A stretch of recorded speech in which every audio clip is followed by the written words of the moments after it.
Oi, estamos aqui mais uma vez em Neuro e Você, um canal aberto para desmistificar a neurologia. Hoje nós temos mais uma vez a presença do Dr. Rodrigo Ábido, doutor em psiquiatria infantil, que veio aqui falar conosco sobre transtorno bipolar.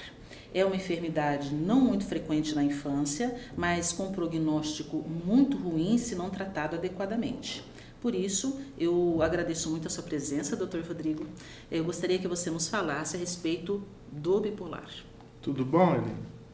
Então, a criança bipolar, ela é a criança que tem oscilações, mudanças bruscas do humor. Assim como existe a doença no adulto, em crianças, em menores de 13 anos, a prevalência é de 1,5%, né, na população de menores de 13 anos. O que é interessante é que a criança, às vezes, ela tem dificuldade dela expressar as suas emoções. Então, daí a dificuldade da gente saber se existe um quadro depressivo de início na infância e outros quadros de alteração de humor.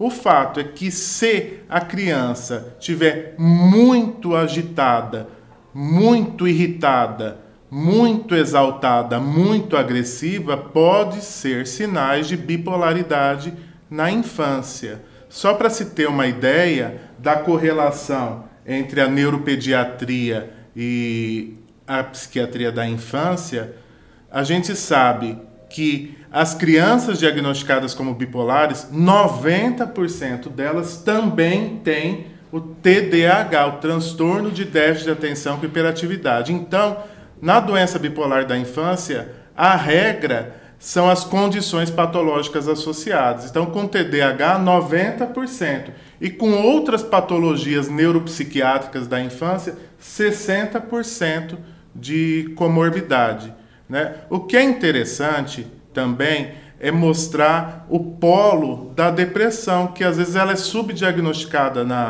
na infância. Então, de começar a perceber que os sinais de depressão em menores de 13 anos, que às vezes é aquela criança que num período maior de 2 semanas come demais, dorme demais, está muito lenta ou muito agitada. Isso podem ser sinais de um quadro de depressão que pode evoluir como doença bipolar. Tá? Então, são esses pontos que são importantes no diagnóstico de bipolaridade na infância. E com relação à hipersexualidade? A hipersexualidade, né, que é a criança demonstrar um maior interesse por sexo, ou por falar sobre sexo, ou de indiscrições sexuais.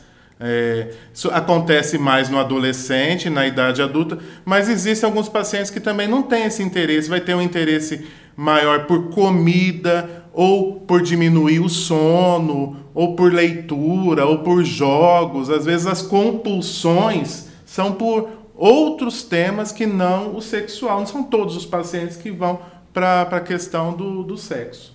E me diga uma coisa, você falou da incidência em crianças menores de 13. Isso. E na adolescência, qual é essa incidência? Essa incidência deve aumentar por volta de 5%, por aí. O fato é que é uma doença que era típica do adulto, assim, acima de 20 anos. Mas com o tempo a gente tem observado os primeiros episódios, né, as primeiras crises, abaixo dos 20 na adolescência e cada vez mais precocemente. Mas é uma doença com forte padrão familiar, tá? E quando eu tenho um paciente que já tem uma patologia neuropsiquiátrica, um TDAH, o prognóstico do caso ele fica pior. Claro, claro. Por isso a importância do diagnóstico e do tratamento precoce, né? Essas crianças, às vezes, elas têm ideia de grandiosidade, de que pode voar, de que tem poderes especiais, que pode prever o futuro.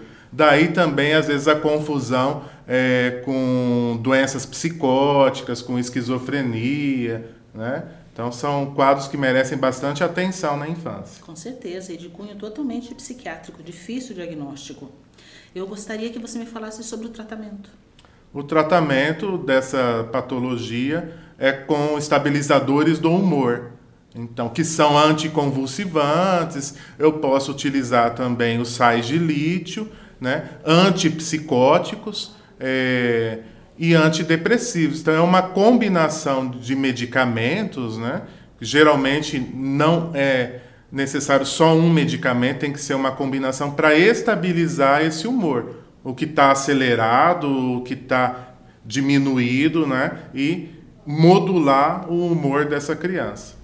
E a equipe multidisciplinar também entra? Também vai precisar de psicoterapia, vai precisar da psicoorientação para os pais, provavelmente vai ter algum problema de aprendizado na escola, né? Então a equipe multiprofissional vai acompanhar o caso. Ótimo, mais uma vez obrigada, foi excelente a sua explicação e qualquer dúvida, sugestão, por favor, entre em contato para que a gente possa continuar melhorando cada vez mais o nosso canal. Obrigada.